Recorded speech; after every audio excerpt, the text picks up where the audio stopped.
Ladies and gentlemen, take a good look at the fat pig my son insists on marrying.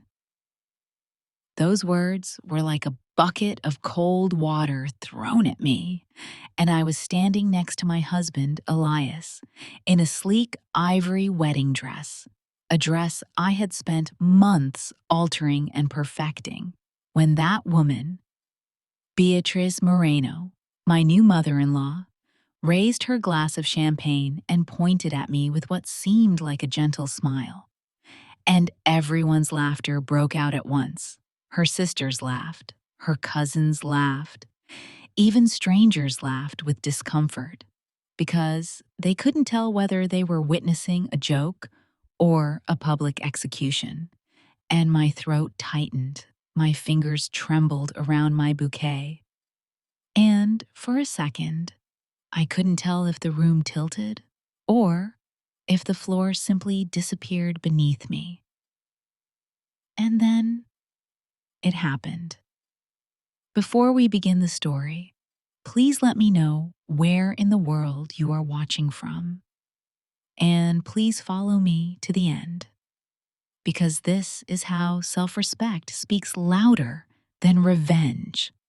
When a man, Beatrice's brother, and a senior partner at Moreno Real Estate Group, stopped laughing completely, his face pale, his eyes wide, as if he had just seen a ghost walk into the reception as he whispered, "Wait, wait, is that Mariana Cruz from Crescent Development?" And a ripple spread through the guests. Someone dropped a glass. The laughter died suddenly, as if it had been sucked out of the air. And the woman blinked in confusion because she didn't understand why the world had suddenly stopped spinning for her. And her brother took a shaky step towards me and said, "Oh my God, you were the one who completed the acquisition last week. Crescent Holdings, you're the new CEO." And she froze, her smile fading, her fingers gripping the flute so tightly I thought it was going to break. But I only smoothed the front of my dress, feeling my heartbeat settle into something steady and unshakable. And I said softly, just loud enough for everyone to hear, "Yes, Beatrice, I am." 2 hours earlier, none of this existed. 2 hours earlier, I was fastening Elias's cufflinks in the church vestibule while he nervously straightened his tie. And when he whispered, "Thanks for carrying everything, Mari," without meeting my eyes, I knew he meant the wedding, the bills, the endless logistics that had fallen entirely onto my shoulders, because I had paid for all of it. Not out of vanity, but because I wanted the people we loved to feel celebrated, while Elias's family contributed nothing, not money, not effort, not time. And that woman especially had repeated, "I'm busy," or "That's not my role," or "Ask your fiancé, she likes controlling things." Each line spoken with the casual entitlement of someone who believed her presence alone was a gift. And still, I had believed we could be a family.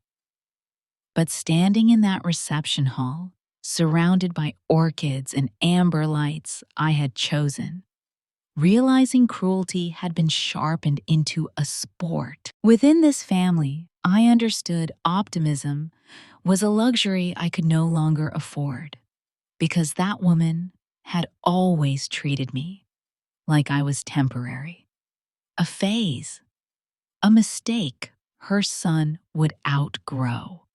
And today, she bared her fangs publicly, proudly, as if humiliating me was a cherished family ritual, unaware that she had chosen the worst possible moment and the worst possible target.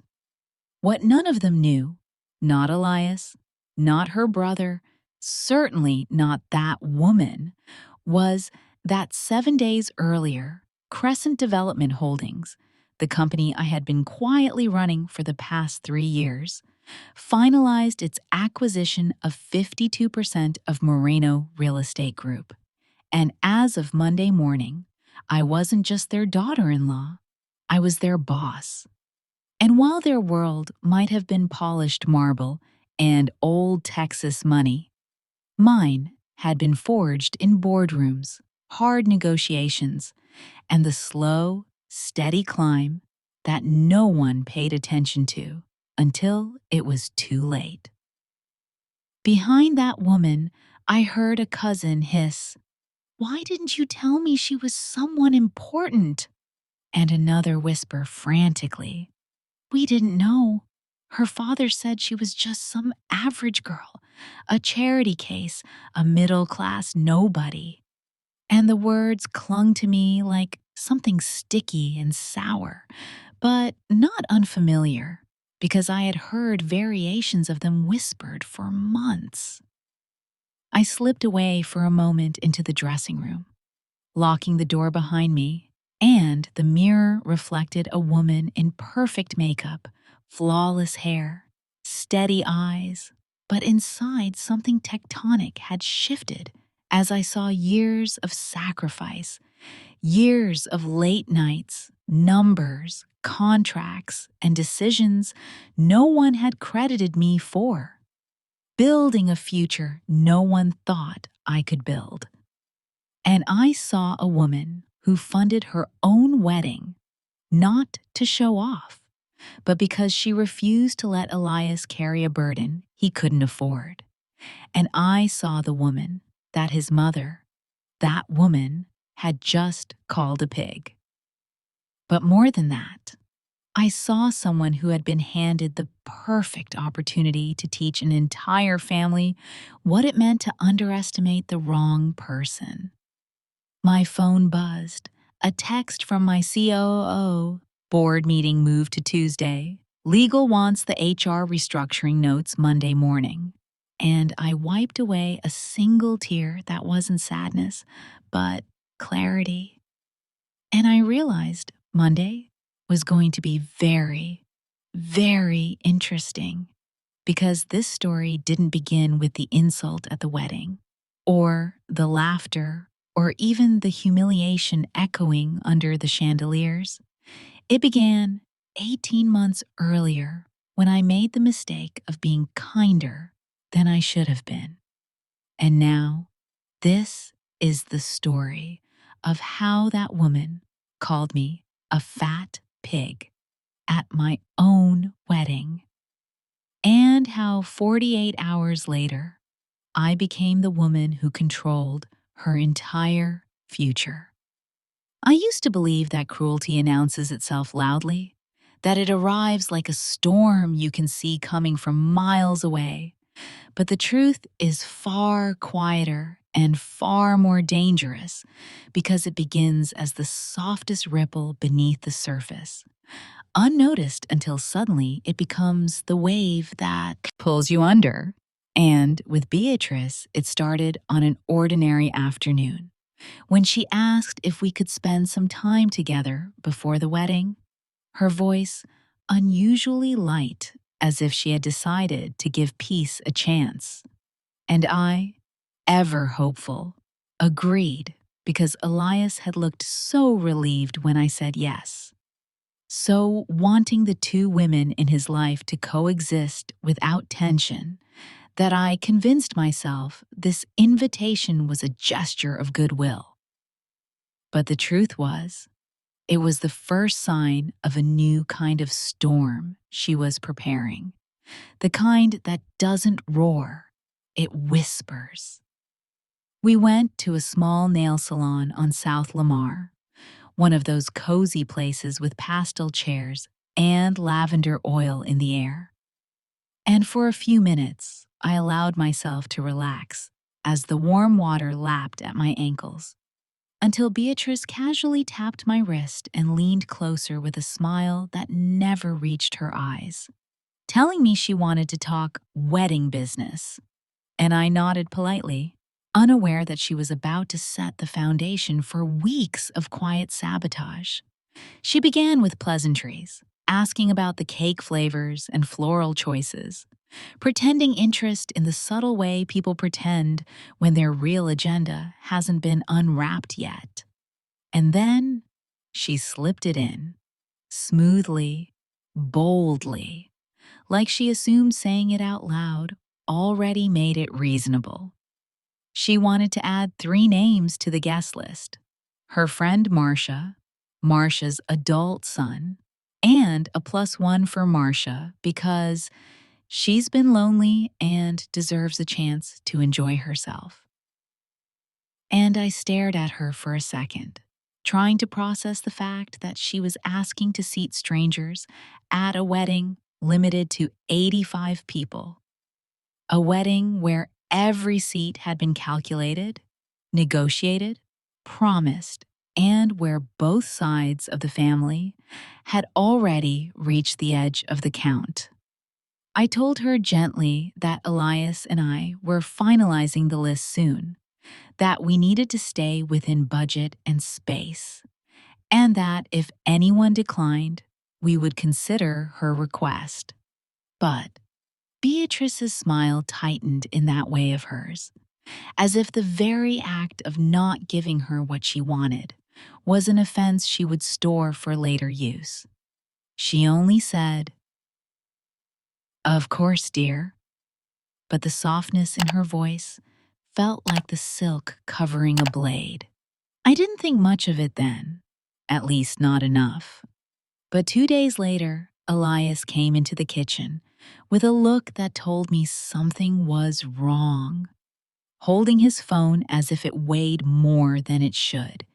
And he said his brother Mateo had just called, confused, because Beatrice had spent all of dinner telling him we were selfish for refusing to include her friend on the guest list, claiming we wanted to control everything, mocking our early planning timeline, declaring we would probably uninvite members of her side to make space for my family, and insisting, without a shred of truth, that Elias and I had decided not to have an open bar, as if our silence with her equaled permission for her to rewrite the entire story. I listened quietly, but inside something in me wilted, not because of the lie itself, but because of the ease with which she spread it, as if sabotaging her own son's wedding was as natural to her as breathing, as if creating conflict was her default mode of communication. Elias could barely look at me, guilt tightening his jaw, because he hated putting me in situations where I had to defend myself against the very woman who was supposed to welcome me. So I told him gently that it was fine. We would address it when necessary. But he shook his head, saying, "It's not fine, Mari. She's doing it on purpose." And I realized in that moment the depth of pain he carried from years of being abandoned, forgotten, labeled as an afterthought by the same woman who now demanded space she never earned. It didn't stop there. The murmurs began spreading through the Moreno side of the guest list, like wildfire disguised as gossip. And suddenly, I was being told that I disliked their traditions, that I was trying to erase their customs, that I wanted the wedding to be all about my family, none of which was true. But truth didn't matter in circles, where perception is shaped by the loudest storyteller. And Beatrice had always been adept at storytelling when it involved painting herself as the victim of imagined slights. I kept thinking maybe she would calm down. Maybe this was just stress or insecurity about losing her place in Elias's life. So I tried, truly tried, to give her every benefit of the doubt, even inviting her to a flower consultation, a menu tasting, a venue check. But at each event, she found something new to criticize, often under the guise of just being honest, telling me the color palette I chose looked tacky, saying the bouquets I selected were pretentious, claiming the menu was too modern, and once, in a tone so casual it was cruel, saying, con todo respeto, mija, that dress doesn't flatter you. You should think about dropping a few pounds before the big day. As if my body was a community project she felt entitled to manage. I could feel the threads pulling inside me, the slow unraveling that happens when someone repeatedly reminds you that you're not enough, not worthy, not wanted. But I hid it well, smoothing my features, keeping my voice steady, refusing to let her know she had found a way under my skin. Because some battles are lost the moment you show the enemy your bruise. Every day brought a new wave of contradictions, manipulations, quiet digs disguised as advice, and the more I stayed silent, the bolder she became, whispering into the ears of relatives that I was controlling Elias, that I was pulling him away from the family, that I was using my career ambition to diminish his place. And I began to see the pattern, the way her insecurity disguised itself as authority, how her neglect of her sons over the years had fossilized into a warped belief that she could reclaim that lost ground by uprooting anything that made them happy, anything that didn't require her permission. Yet even then, even as her behavior escalated into small but constant humiliations, I remained calm, calculating, observant, because something inside me knew a day would come when silence would no longer be the language I used, when every seed she planted would bloom into consequences she could not escape. And though she did not know it yet, the wedding she was trying to control would become the stage where the life she believed she commanded would collapse under the weight of a truth she never saw coming. And the strange thing was, the more she pushed, the more she twisted the narrative, the more I began to understand that her cruelty wasn't impulsive or accidental. It was intentional, methodical, almost rehearsed, like she had spent years perfecting the art of undermining anyone who threatened the fragile throne she'd built in her own mind. And Elias, sweet Elias, tried so hard to mediate between us that I could see him fraying at the seams, caught between the woman he loved and the mother who only showed up when it benefited her.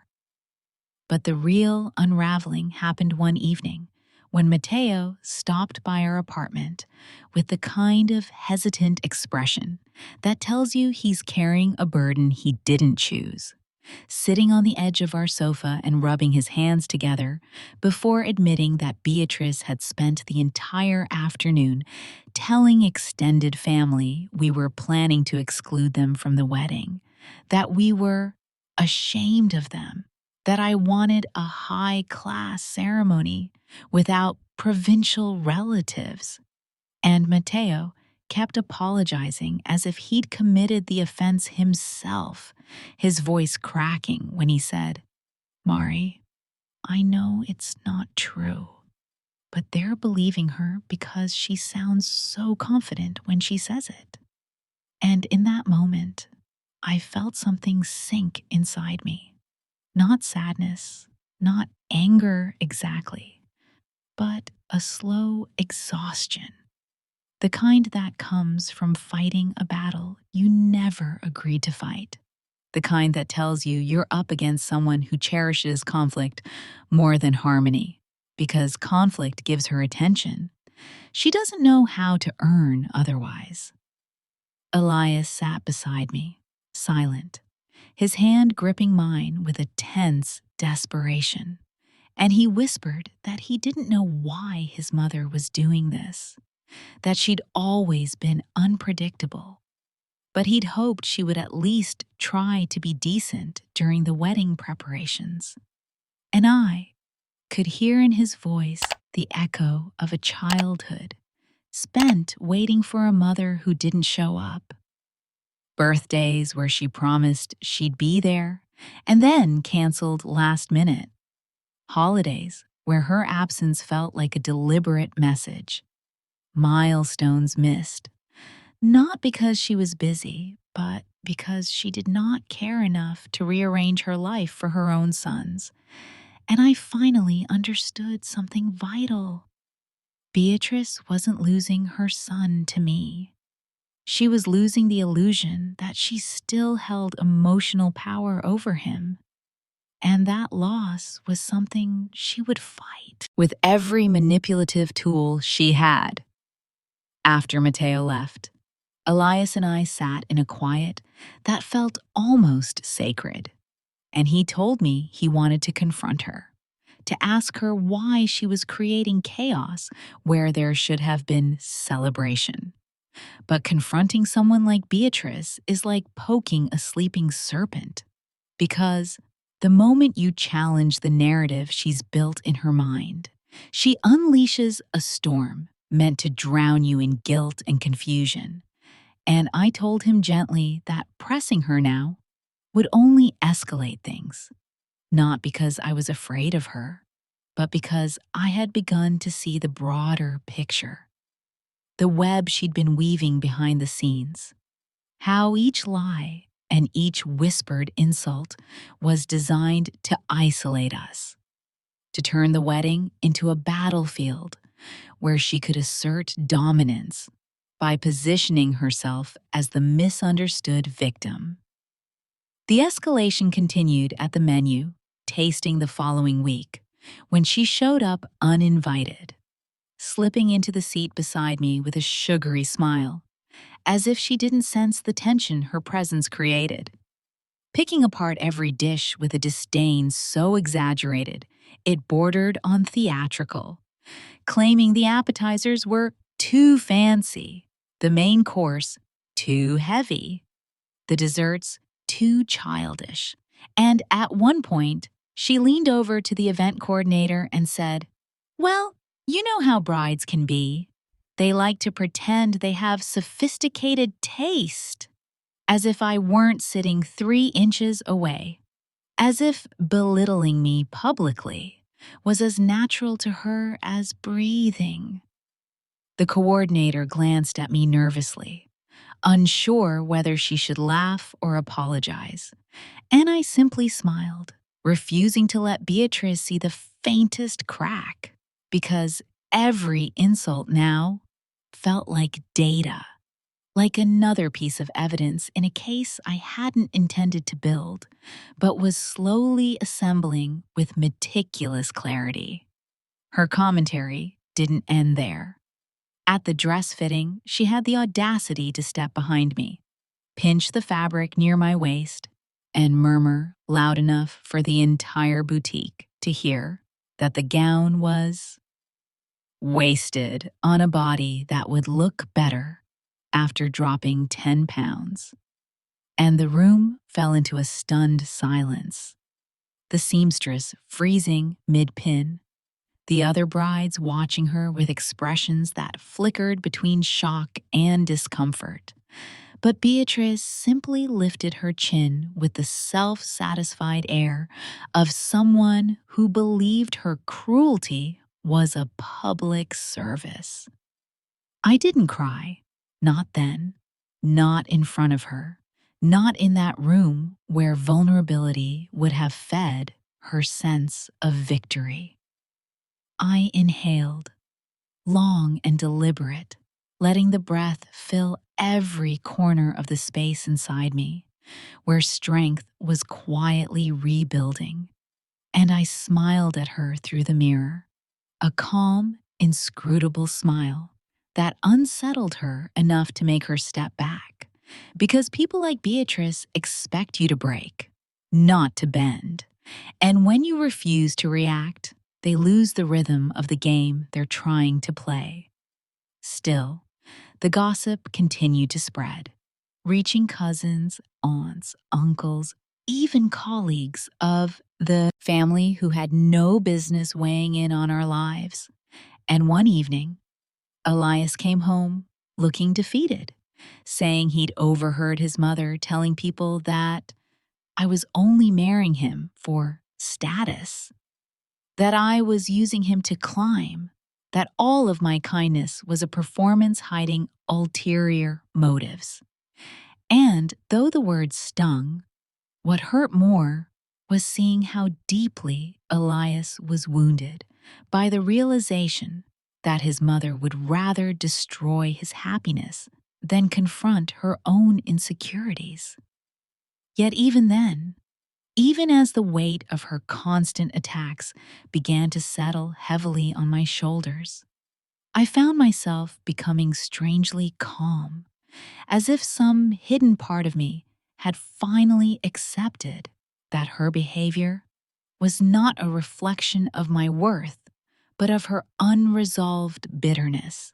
And I began to store every insult, every lie, every manipulation in a quiet corner of my mind, not because I needed revenge, but because I sensed the moment approaching when truth would be required, when silence would no longer be the shield I offered her, but the rope she had woven for herself.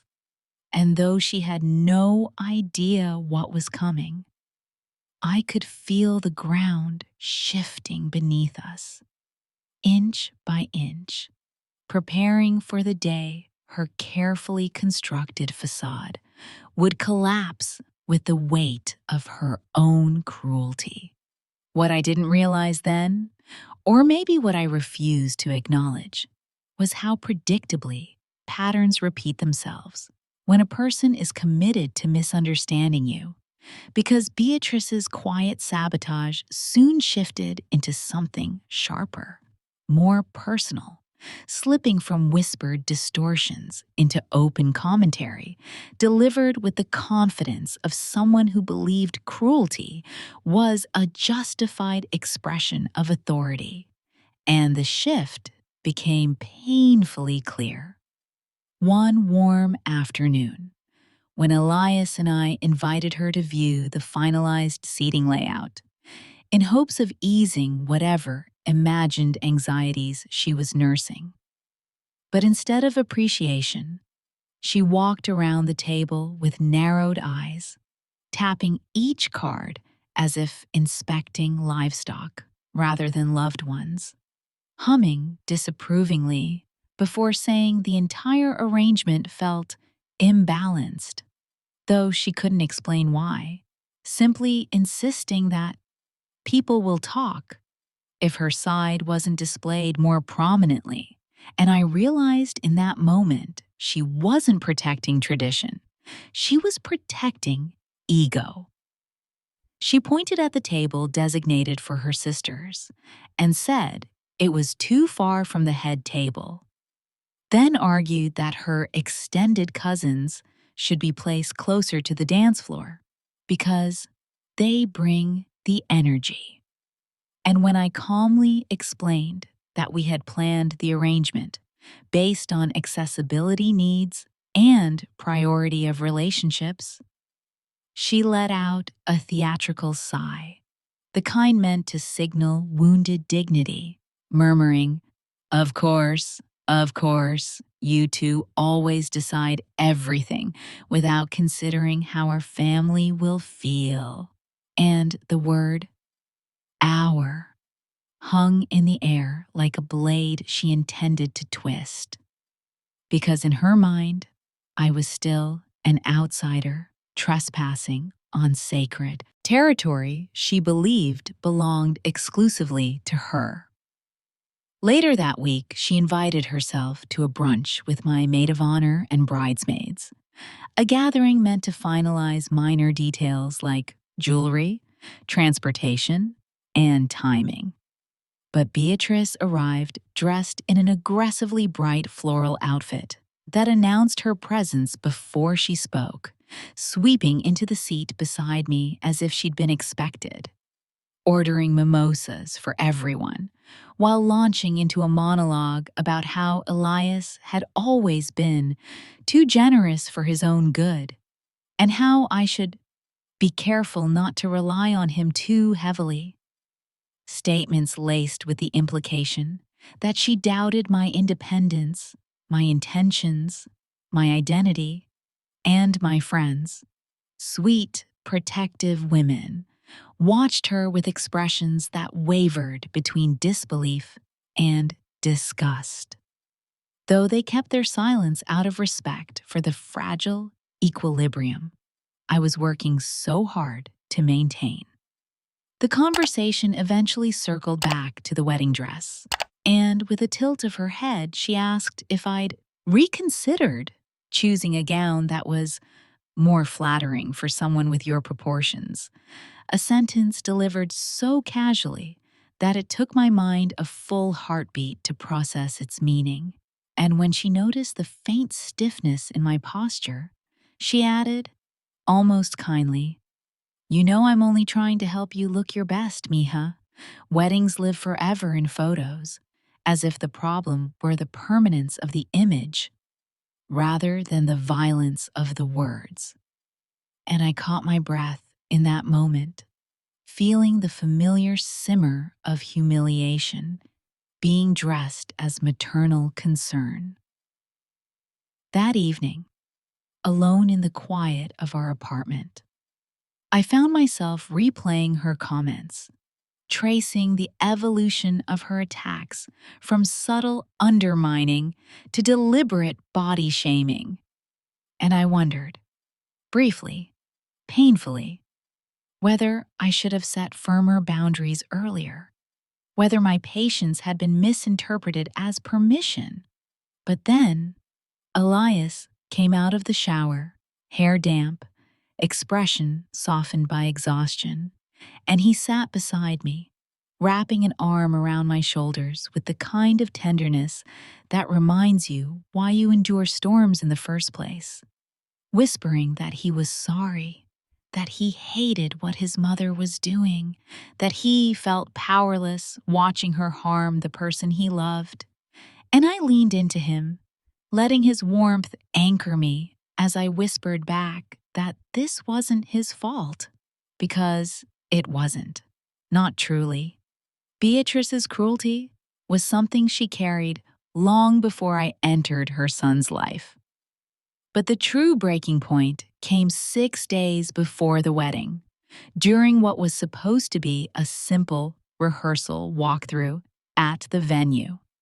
A final chance to arrange the procession and confirm timing when Beatrice arrived late and irritated, complaining about the drive, the weather, the music, anything that allowed her to express dissatisfaction. And when the coordinator asked her gently to step aside so we could stage the bridal entrance, she let out a sharp laugh and said, "We all know the dress will need serious tailoring before she can walk gracefully, so maybe we shouldn't practice this part yet." And there it was, the final strike, delivered openly in front of Elias, the bridal party, and the venue staff. Not a whispered insult or hidden jab, but a public declaration that I was unworthy of the moment meant to celebrate my union with her son. I felt the air contract, felt eyes shift toward me, waiting for a reaction, but I simply inhaled deeply, letting the breath spread through my chest like a slow tide, while Elias stepped forward, voice tight, telling his mother that was enough, that she had crossed a line, that he wouldn't tolerate her disrespect any longer. But Beatrice only lifted her eyebrows with feigned innocence, insisting she didn't mean it that way, that I was too sensitive. that brides often become emotional, and the dismissal in her tone was more cutting than the insult itself because it revealed her strategy: hurt, diminish, erase. Later, driving home, I stared out the window as the sun dipped behind the skyline, painting the city in warm orange hues, and I felt something inside me settle into a quiet, unwavering certainty. Not anger, not bitterness, but clarity. The clarity that comes when a long pattern finally reveals its final shape. And I knew, not abstractly, not theoretically, but with absolute, steady conviction, that Beatrice would not stop until she had ruined the wedding or broken my spirit. And I also knew, with equal conviction, that neither outcome would be permitted.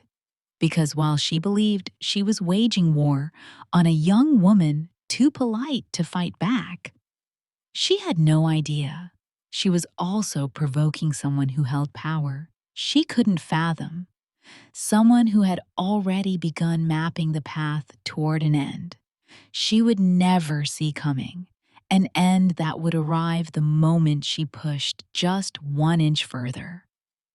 That inch came sooner than I expected, slipping into my life not with the loudness of confrontation, but with the quiet precision of betrayal. Because 3 days before the wedding, I received a message from Elias's aunt, a woman I barely knew, asking if it was true that I had decided to exclude half of the Moreno family from the ceremony. A question so absurd it almost made me laugh, until I realized she wasn't joking. She was worried, genuinely distressed, and when I asked where she heard such a thing, she hesitated before admitting that Beatrice had told her, had insisted that I was erasing large portions of their side to make room for my fancy friends. And something inside me tightened, not because the lie surprised me, but because its reach had grown so large, so tangled, that I could feel it wrapping itself around the edges of the wedding, like a creeping vine determined to choke every flower before it bloomed. I thanked the aunt, reassured her that everyone was invited, and promised to send her a copy of the seating chart myself. But when I hung up, I found myself staring at my phone, feeling the slow, steady burn of someone who finally recognizes the shape of the war being waged against them, not out of misunderstanding, but out of malice. And almost as if the universe wanted to underline the point, an hour later, Matteo called again, quieter this time, sounding as if each word cost him something. And he told me he had overheard his mother talking to a family friend on the phone, saying she feared Elias was being manipulated, that I was controlling him financially, that I was strategizing to pull him away from the family. And the irony of that, the bitter, sharp-edged irony, was that the only person who had ever abandoned Elias was the woman spreading those accusations. I felt something settle low in my chest. Not quite anger, not quite sadness, but a realization as cold and smooth as river stone. Beatrice wasn't afraid of losing her son. She was afraid of being revealed as the kind of mother he had needed protection from. Later that evening, when Elias came home, I didn't tell him everything right away because I could see how tired he was, how deeply he was trying to hold the world together with hands that had never been taught how to hold emotional weight. But he sensed something in me. The stillness, maybe, the exhaustion carefully folded into my movements, and he asked gently if something had happened. And so I told him, not all the details, but enough. Enough for him to understand that this wasn't petty conflict anymore, but a deliberate campaign meant to humiliate, isolate, destabilize. I watched his face tighten, watched the guilt, the helplessness, the protective instinct collide inside him, and he whispered, "I don't know why she does this." And I placed my hand on his because I did know, finally, painfully, clearly. People who injure others without remorse cannot bear the sight of someone finding joy in places they themselves burned. But the final push into clarity came the next afternoon at the venue drop-off when I arrived with the last of the decor boxes. Thinking I'd have a quiet moment to place them in storage before the bustle of setup began. But Beatrice was already there, seated on a bar stool with a glass of iced tea, speaking to the coordinator in a tone that suggested she'd appointed herself as someone whose opinions mattered, saying she hoped the bride doesn't make everything look too modern, that her taste is a bit aspirational, a word chosen with deliberate cruelty, implying that every choice I made was a reach exceeding my station. The coordinator spotted me first, eyes widening with the uncomfortable awareness of someone caught at the center of a conflict they did not choose, and Beatrice turned in her seat with feigned surprise, offering me a syrupy, "Oh, mija, I didn't realize you were here."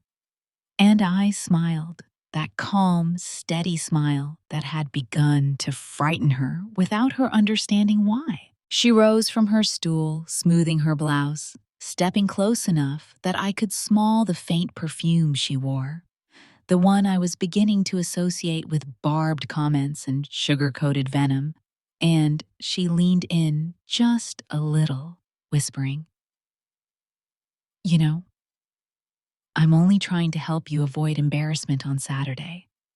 And I realized then, in that moment suspended like held breath, that she believed every cruel word lived permanently in the dark, unseen by the world, safe in the shadowed corners of private conversation, unaware that cruelty, spoken behind closed doors, still echoes in public halls when the doors eventually swing open. That night, as I lay awake beside Elias, listening to the steady rhythm of his breathing, I felt a strange calm wash over me. Not resignation, not defeat, but a clarity so sharp it felt like light cutting through fog, illuminating everything I had been too patient to confront, because I finally understood that Beatrice had mistaken my silence for submission, had mistaken my restraint for fragility, and had assumed that the girl she mocked so openly was someone without agency, without power, without consequence.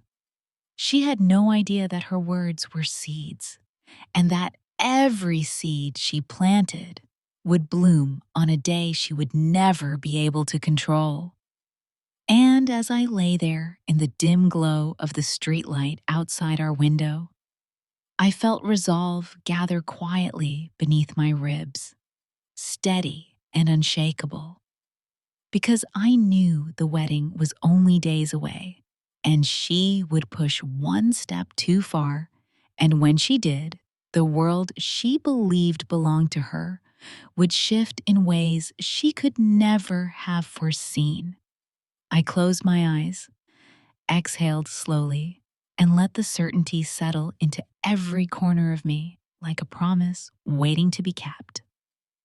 The morning of the wedding arrived with the kind of stillness That feels deceptive. A silence stretched thin like glass that could shatter with the slightest pressure. And as I stepped into the bridal suite, filled with soft light and the scent of freshly cut orchids, I felt both the weight of everything that had happened and the quiet promise of everything that was about to unfold. Because beneath the nerves, beneath the anticipation, there was a deeper awareness pulsing through me. An intuition that the culmination of every whispered insult and every strategic cruelty would reveal itself before the day ended. Not because I wished for confrontation, but because Beatrice had spent months shaping the inevitable. My hairstylist and makeup artist fluttered around me with gentle hands and soft voices, telling me how radiant I looked, how beautifully the dress fit, how everything came together exactly as a bride dreams. And I let their kindness settle over me like a fragile blanket, grateful for the brief illusion of normalcy. But somewhere in the back of my mind, I could already sense the storm gathering, feel its pressure tightening the air. Because people like Beatrice don't vanish on the days that matter most. They wait for moments when the spotlight promises the largest audience. When it was finally time to leave the suite, I walked slowly down the hallway with my bouquet pressed to my ribs, inhaling the faint sweetness of white roses and gardenias, grounding myself as the coordinator whispered, timing cues, adjusting her headset, rushing between staff with that frantic energy only weddings can create. And as the doors opened to the ceremony space, I saw Elias waiting at the end of the aisle, his eyes softening when he saw me. And for a moment, everything else fell away. The noise, the tension, the shadows, replaced by the quiet, steady warmth that tethered us to each other from the first day we met. The ceremony passed like a dream, the kind where everything glows at the edges, and when Elias slid the ring onto my finger, my breath caught in that mix of joy and disbelief that comes only when something beautiful survives the storms designed to break it. And even though I could feel Beatrice's stare drilling into me from the front row, I resisted the urge to look at her, choosing instead to anchor myself in the vows, the applause, the blessing of friends who knew the truth of our love. But the reception, that glittering candlelit room filled with clinking glasses and swirling music, was where the atmosphere shifted, where I could feel the tension thickening like humidity before rain. And when the coordinator signaled that it was time for speeches, I sensed a ripple move through the room, subtle but unmistakable, as Beatrice rose from her chair with a slowness that felt deliberate, theatrically composed, lifting her champagne flute high enough to catch the light. Her smile stretched into something brittle, something hungry, and I felt the collective inhale of a room waiting to see which version of her would appear. She tapped the glass, each strike sharp and ringing, calling for attention with the confidence of a woman who believed she could command any room she entered.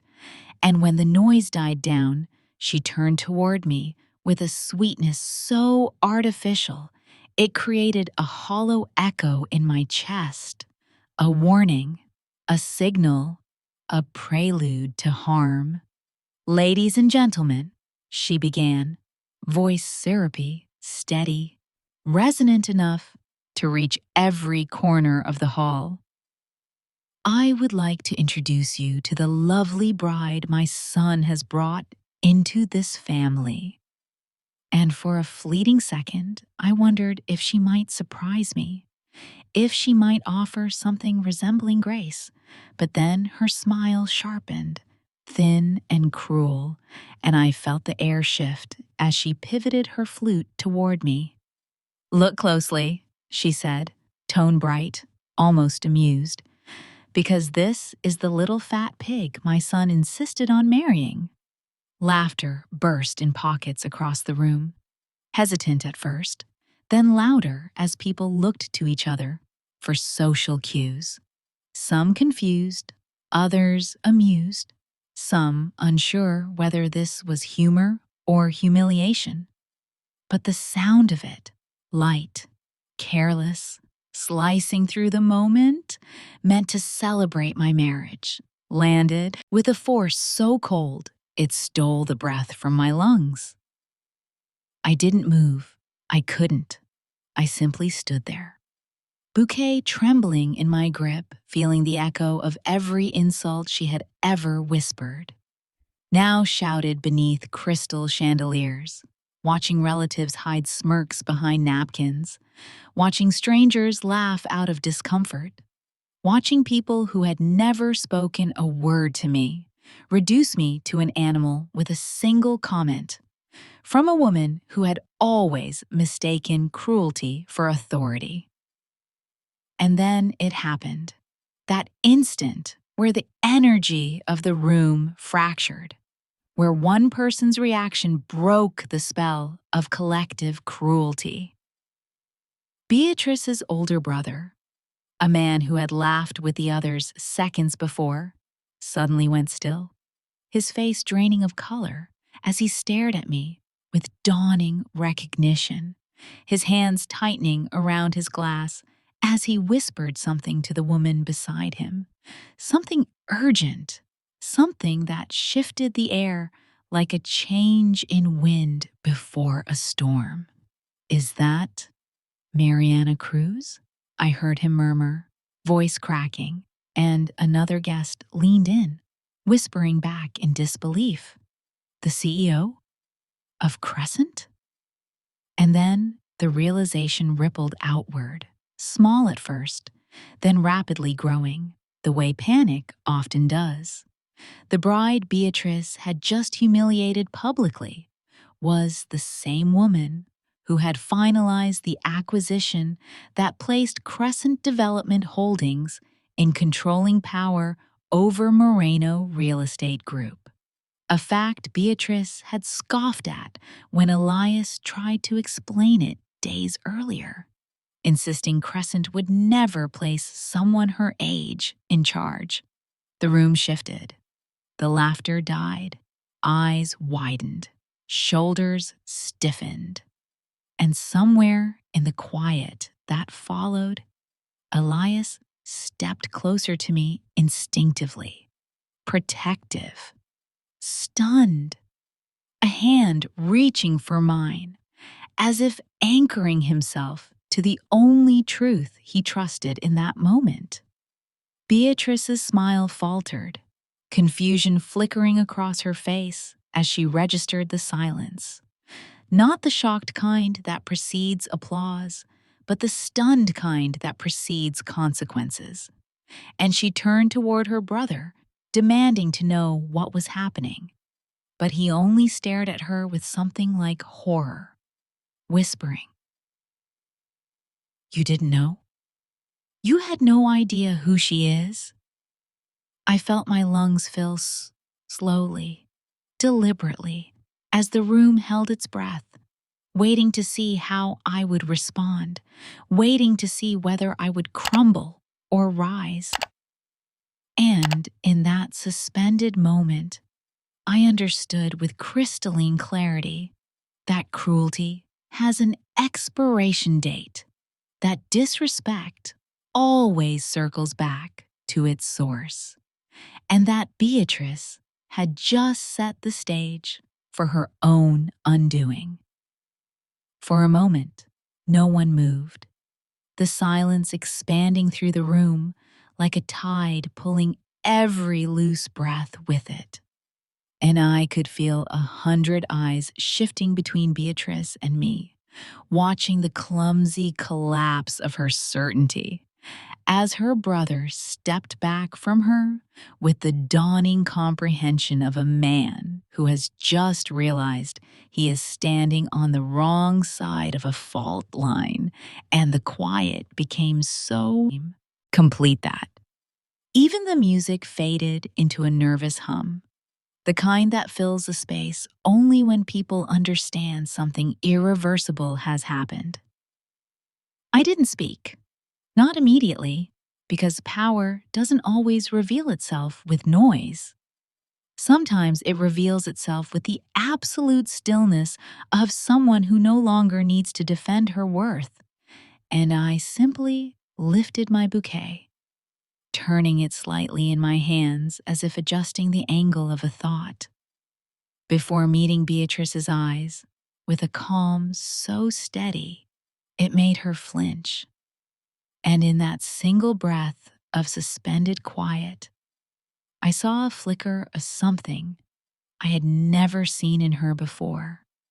Something brittle, something like fear or recognition, or maybe the first crack in the armor she had worn so tightly she forgot it was capable of breaking. "What is he talking about?" she demanded, her voice sharper now, higher, trembling ever so slightly as her gaze darted from her brother to Elias to me. And the crowd parted instinctively, creating space around her, the way people create space around something unstable, as if one wrong movement might cause it to crumble. But her brother only swallowed hard and whispered, "Beatrice. She's the CEO of Crescent, the woman who finalized the acquisition. She's your boss now." And the words landed with a weight so heavy, the floor itself seemed to tilt. Her face drained of color, the flush of triumph replaced by a gray, stunned blankness, and she opened her mouth as if to speak, but no sound emerged, because how does someone who has built her entire identity on superiority confront the realization that she has just humiliated the one person who now holds the fate of her family's legacy in her hands? I didn't wait for her to recover. Instead, I stepped forward, smoothing my dress, letting the fabric glide beneath my fingertips as I walked past her with soft, measured steps, feeling the eyes of the room follow every movement. And without raising my voice, I said, "Monday morning, 9 o'clock, conference room A." And the murmurs that rose behind me rippled like electricity. But Beatrice didn't speak, didn't protest, didn't even breathe in the same sharp, arrogant way she always did, because her world had shifted beneath her feet, and she could feel the edges of it slipping. After the wedding ended and the guests dispersed in a whirlwind of shock and speculation, Elias and I rode home in silence, his fingers intertwined with mine, his thumb brushing my knuckles as if he were trying to ask 1,000 questions without speaking them aloud. And finally, he whispered, "You knew this would happen." Not accusingly, not angrily, but with the quiet awe of a man realizing he had underestimated the depth of a truth he should have known all along. I told him the truth, that I hadn't planned the timing, that I didn't need the cruelty, that I had hoped for something gentler, calmer, a wedding defined by love rather than humiliation. But that Beatrice had forced the had moment into existence with every insult she chose, every lie she fed to the family, every attempt she made to reduce me into something easier for her to control. And he closed his eyes, shoulders sinking with a grief that belonged to the child he once was, not the man he had become, whispering that he was sorry, that he hadn't protected me, that he hadn't believed the full extent of what she was capable of, until he heard those words echo through the hall. I touched his cheek, gently, telling him that none of this was his fault.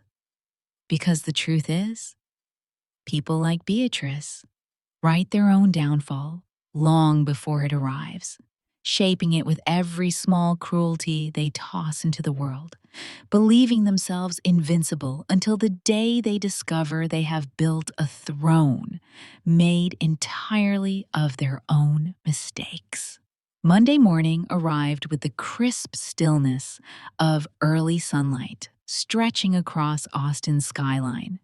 And as I walked into the glass-walled headquarters of Crescent Development Holdings, the click of my heels steady and unhurried, the staff greeted me with polite nods, unaware that today would alter the dynamics of an entire empire. And I entered Conference Room A to find the senior team already gathered, along with 3 board members, including the one from the Moreno acquisition, whose face still bore the faint shock of the revelation at the wedding. At precisely 9 o'clock, the door opened and Beatrice stepped inside with the hesitant stiffness of someone entering a courtroom. Not a conference room, her eyes flicking from face to face, searching for some anchor, some familiar validation, but finding none, because the hierarchy she relied on for power within her family did not exist here. And she was suddenly just another person, accountable for her behavior, rather than entitled to immunity from it. She sat at the far end of the table, spine rigid, hands clasped together tightly, as if she could hold her dignity together by force alone, and the room remained silent, waiting for me to begin. I didn't raise my voice, didn't shift into theatrics, because real authority doesn't perform. It simply exists. And I said, before we discuss integration strategy for the acquisition, we need to address an internal matter. And the room tightened with interest, subtle but unmistakable, because senior staff recognize when a pivot is about to reveal something significant. I turned to Beatrice then, meeting her eyes evenly, and said, what happened at the wedding was unacceptable. And she opened her mouth as if to defend herself. But I continued before she could speak. Not because it offended me personally, though it did, but because it reflects a pattern of behavior that undermines the values of every organization connected to your family's name, including the one that now falls under Crescent's governance. Her breath caught, a small, strangled sound. And for the first time since I'd met her, she didn't look angry or defiant. She looked small, lost, a person confronting the consequences of actions she believed would never return to her. You will apologize, I said, calm and steady, not because I need it, but because accountability is no longer optional. And the silence that followed wasn't the silence of tension, but the silence of inevitability, the kind that falls when the truth finally lands in the place it has always belonged. Beatrice lowered her eyes then, shoulders folding inward, as if she were finally seeing the reflection of herself she had spent years avoiding. And when she whispered, I'm sorry, the words trembled with something I hadn't expected. Fear, humility, recognition. Maybe all 3 tangled together in a voice that had never spoken them sincerely before. And as the room absorbed her apology and the meeting shifted to strategy, I felt no triumph, no gloating satisfaction, only the steadiness of someone who had reclaimed her dignity without raising her voice. Someone who had learned that justice doesn't always roar. Sometimes it just unfolds exactly as it was always meant to. What happened in that boardroom was only the first fracture, the quiet breaking of the mask Beatrice had worn for so long. But the true reckoning came that same evening when the Moreno family gathered at their estate for what was supposed to be a celebratory post-wedding dinner, a tradition meant to welcome the bride into the family. Though in our case, it felt more like a courtroom, because every member arrived with the tense curiosity of people who had witnessed an empire wobble on its foundation and were waiting to see whether it would fall.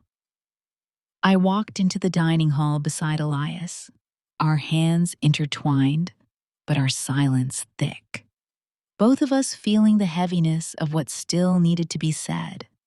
And as we stepped further into the room, the conversation around the table fell into an uneasy hush, because news travels quickly in families built on whispers. And they all knew some version of what had happened, though their eyes told me they didn't know whether they were allowed to believe it. Beatrice was already seated at the long mahogany table, her posture rigid, her eyes lowered, not in defiance, but in something that looked suspiciously like restraint, as if she had finally realized the cost of every word she had thrown carelessly across the past few months. And for a moment, the room waited, a collective inhale suspended between possibility and consequence. I didn't raise my voice, didn't summon the theatrics she once used so effortlessly, because power doesn't require spectacle. It requires clarity, and mine was sharpened by weeks of wounds that had been brushed aside, minimized, excused, and I said, "Before we begin dinner, there's something that must be addressed." And my voice carried through the room without force, steady and unquestioned.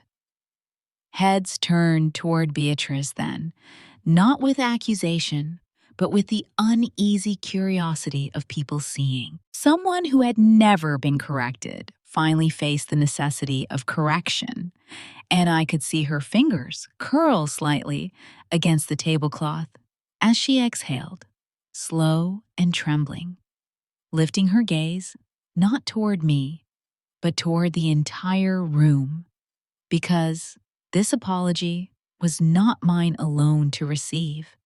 It belonged to every person she had manipulated, every relative she had lied to, every moment she had poisoned with her insecurities. "I behaved shamefully," she began, the words stiff and unnatural at first, as if her tongue had never shaped them before. And a whisper rippled down the table as relatives exchanged glances, startled by the sound of her admitting fault.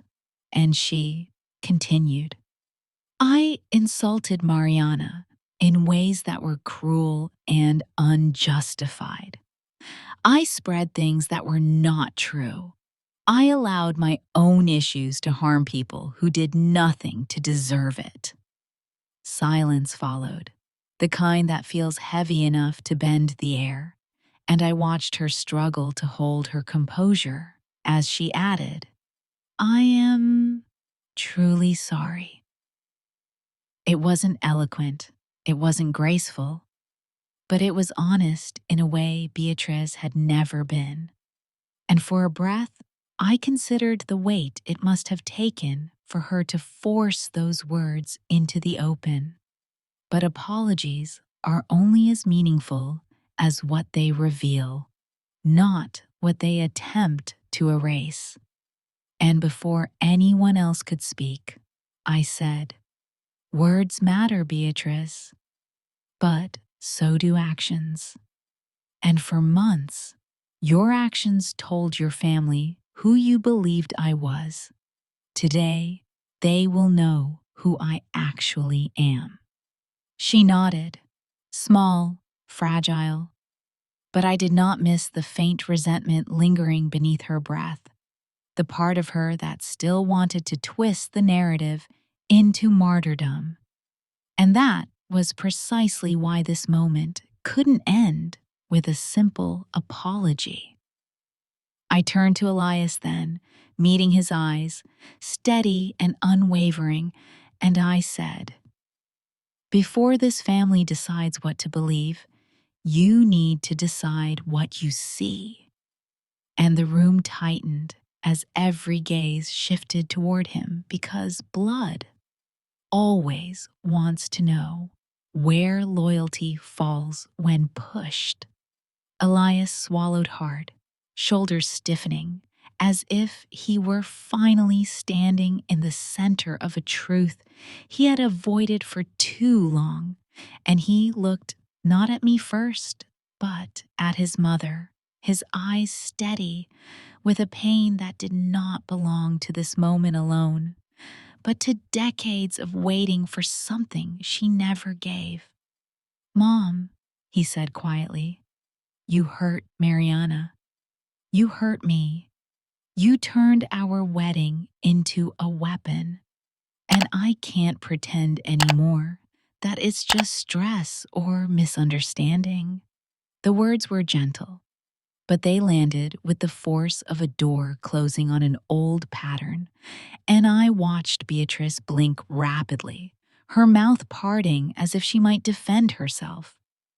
But Elias continued before she could rewrite the truth. "I love you, but I won't let you disrespect my wife again. If you want to be in our lives, you will treat her with dignity. No more lies, no more insults, no more cruelty disguised as concern." A tremor moved through the room, subtle but powerful, the tremor of a cycle breaking, and I realized then that this, not the acquisition, not the apology, was the real reckoning. A son refusing to carry the weight of his mother's harm into the next chapter of his life. He turned toward me then, taking my hand in his with a certainty that had taken months to bloom, and he said, loud enough for the family to hear, "I choose my wife. I choose our future. And if anyone here cannot respect that, they will no longer be part of our home." It wasn't dramatic. It wasn't loud. It wasn't even angry. It was a simple declaration of the boundary he had finally learned he was allowed to set. And the room shifted in response. Some relatives nodding in silent approval, others stunned, and Beatrice, sitting with her shoulders folded inward, confronted not by punishment, but by the truth of her own creation. And in that moment, watching Elias claim us, our marriage, our space, our dignity, I felt the quiet completion of something deep inside him, the closing of a wound he had carried since childhood, the reclamation of a voice that had been overshadowed for too long. And I understood that this was not just my victory. This was his. He had chosen us. He had chosen me. And for the first time since meeting Beatrice, I felt something unexpected settle inside my chest. Peace. Not because she had changed, but because Elias finally had. In the days that followed, everything seemed to realign itself with the quiet precision of a world finally permitted to shift into its rightful place. And though the emotional weight of the past months still lingered, like the faint imprint of fingers on skin, long after the grip has been released, there was a new kind of air between us, something clearer, steadier, unburdened by the constant anticipation of conflict. Because boundaries, once spoken aloud, have a way of rearranging the architecture of every relationship they touch.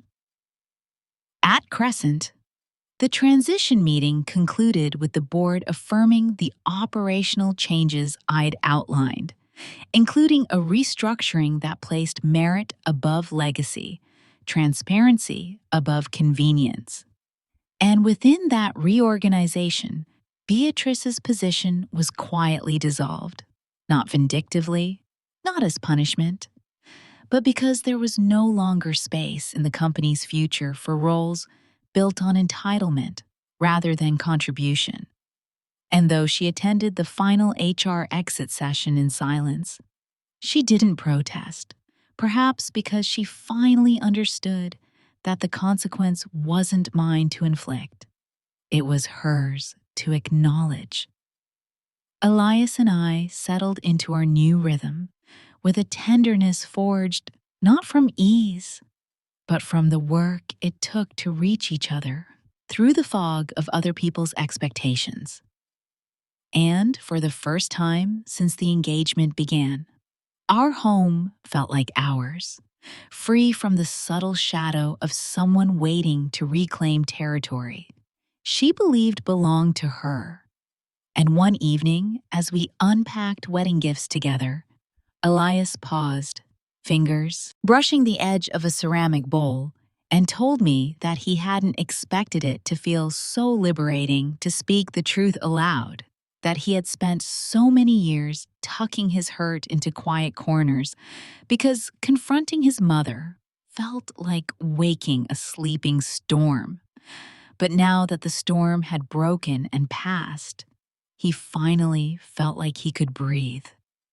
We talked long into the night, not about Beatrice or the wedding or the acquisition, but about us, the kind of life we wanted, the family we hoped to build, the boundaries that would protect the love that had carried us through the darkest parts of this journey.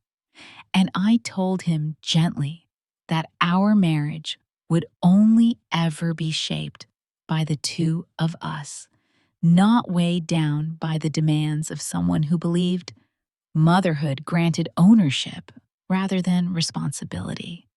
And he nodded with a softness in his eyes that told me he understood in a way he hadn't before. In the weeks that followed, Beatrice kept her distance, not out of bitterness, but out of a cautious respect that seemed to grow slowly each time she encountered the limits of a boundary that no longer bent to accommodate her temper. And though she occasionally attempted small offerings, an invitation to coffee, a suggestion of dinner, I accepted only the efforts rooted in sincerity rather than strategy, because forgiveness may be offered freely, but access must always be earned. The rest of the Moreno family adjusted as well, some with discomfort, others with relief. Because the truth is, families often bend themselves around the demands of their loudest member. And when that member is finally held accountable, everyone else can exhale into the new space that accountability creates. And one late afternoon, as I stood on the balcony of our apartment, overlooking the city bathed in the gold light of approaching dusk, I realized something quiet and profound. Power doesn't always look like dominance or control. Sometimes it looks like refusing to be diminished. Sometimes it looks like choosing peace over permission. Sometimes it looks like teaching someone that love is not a currency to be manipulated, but a language to be honored. I thought of Beatrice then, not with anger, but with a clarity that felt almost tender, because I understood that her cruelty had never been about me. It had been about the fear she carried, the fear of losing influence, losing relevance, losing the child she never truly learned to hold. And while I could not heal the wounds she refused to acknowledge, I could refuse to inherit them. The night settled around me, warm and still, and I felt Elias wrap his arms around my waist from behind, resting his chin on my shoulder as he whispered that this quiet, this steadiness, this home felt like the beginning he had always wished for. And I closed my eyes, letting the truth of that sink into my bones like a long-awaited exhale. Because in the end, I realized that being a mother does not grant anyone the right to break the life their child is trying to build. And being a daughter-in-law does not require enduring the cruelty of someone who mistakes proximity for ownership. And love, real love, never demands that someone shrink to fit another's comfort. It asks only that we grow together into the people we choose to become.